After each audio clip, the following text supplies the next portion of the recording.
Welcome to Mr. U's Unthinkable, where we explore the ideas and craft our building thinking classrooms. In today's episode, I'd like to talk about a co-created rubric.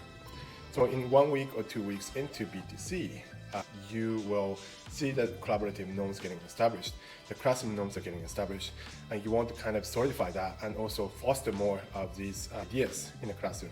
And this is how I do it for the past 5 or 6 years. So I write down good, bad, and ask students to come up with some good example of collaborative norms that you have seen so far. So they might say something like, oh, passing the marker to each person. Oh, listening to others' ideas and contributing their own ideas. So they will list up as many good characteristics of collaboration as possible, and then I ask them to come up with the opposite. So if passing the marker to each person is a good example, then the opposite would be holding on to marker for the entire time without passing, without sharing, and so on and so forth. So they come up with a bad example as well, opposite of good examples.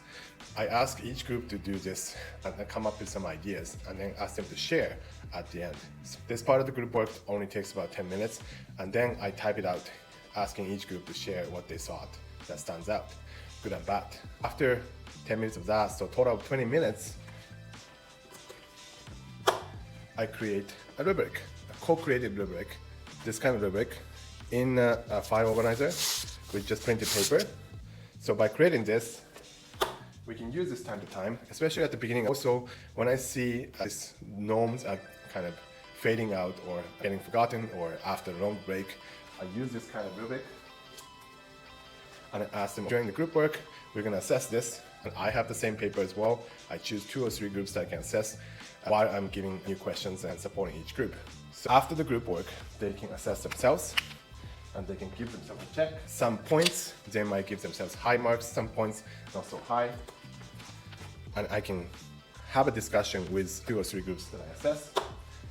Very important point here is that by asking them, okay, what happened? Can you give me an example of this point and that point? And they might say something good happened, something that they might need to improve on.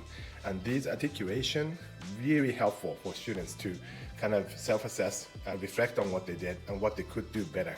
By articulating themselves in front of these group members, a group of 2 or 3, that they become more responsible for the next time. And doing this kind of conversations really helps establish but also foster collaborative norms in each group. So that's my micromove that I use for co-creating rubrics today. Thanks.